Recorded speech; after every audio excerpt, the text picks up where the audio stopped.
दोस्तों, एक किसान की खेती पूरी तरीके से नष्ट हो गई थी क्योंकि बहुत ज्यादा उस क्षेत्र में जहां का वो किसान था वहां बाढ़ आ चुकी थी।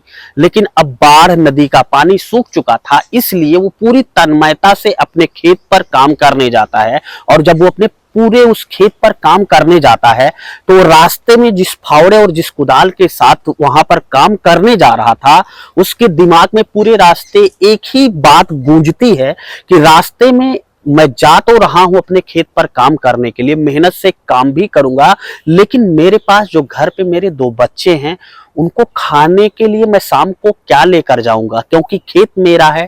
मैं किसी दूसरे के यहाँ काम करने नहीं जा रहा हूं। और अपनी इस खेती को ठीक करने में, जो कि बाढ़ से पूरी तरीके से प्रभावित हो गई है, कुछ टाइम लगेगा। और इतने में मेरे बच्चे रोज शाम को क्या खाएंगे, बहुत वहां की उसके अंदर स्थिति थी। बहुत ज्यादा हैरान परेशान था, लेकिन मरता क्या न करता। अब वो किसान खेत पर पहुंच जाता है और खेत पर पहुंचने के बाद देखता है कि कुछ दूर तो रास्ते में पानी भरा हुआ है और बगल में एक पेड़ है। उस पेड़ के पास वो अपने जूते को उतार देता है और उतारने के बाद उस पानी से होते हुए अपने खेत में पहुंचकर तन्मयता से पूरा दिल लगाकर काम करने लगता है।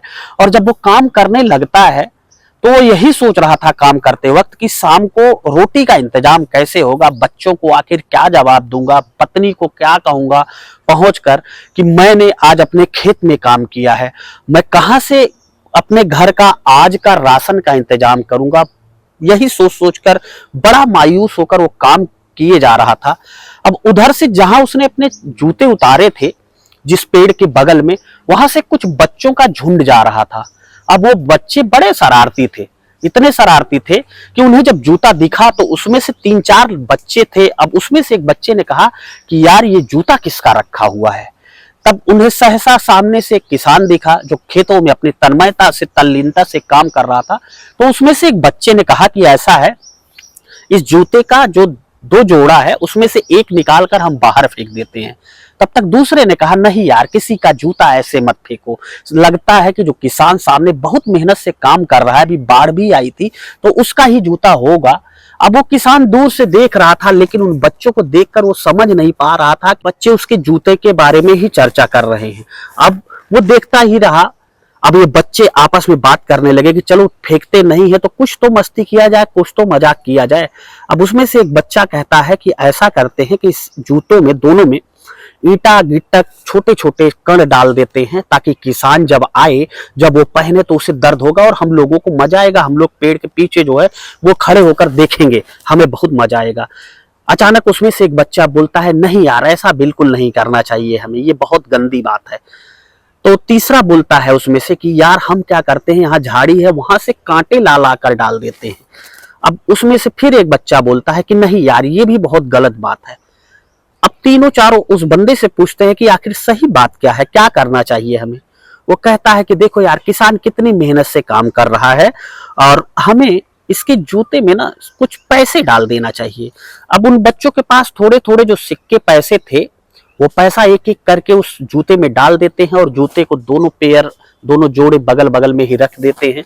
और उसके बाद वो पेड़ के पीछे छुपकर किसान का इंतजार करने लगते हैं कि किसान कब वापस आए और अपने जूतों को वो पहने। अब शाम का टाइम होता है, किसान खेत से निकलता है और उस पानी के रास्ते अपने जूते के पास पहुंचता है।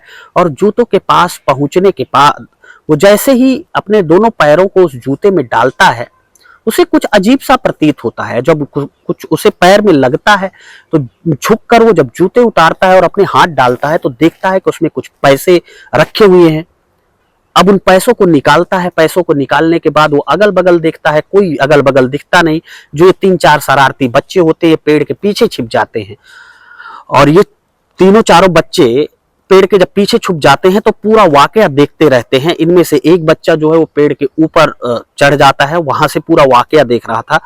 अब ये बुलाता है किसान, भाई किसने पैसे डाले, भाई किसने पैसे डाले, लेकिन कोई वहां पर था ही नहीं। था तो था, लेकिन किसान को वो दिख नहीं रहा था। तो अब किसान बेचारा काफी देर तक आवाज लगाता है और जब कोई नहीं बोलता है तब वो अपना मुंह ऊपर करता है और दोनों हाथ जोड़कर कहता है कि हे भगवान, आपने मेरे बच्चों के खाने का इंतजाम कर दिया, मुझे आप पर पूरा यकीन था, पूरा भरोसा था कि आप मुझे शाम को खाने का, मेरे बच्चों के, मेरे परिवार को चलाने का खर्चा जरूर दे दोगे। और ऐसा कहकर वो अपने दिल में धन्यवाद दे के दोनों जूतों को पहनता है और वहां से निकलने लगता है।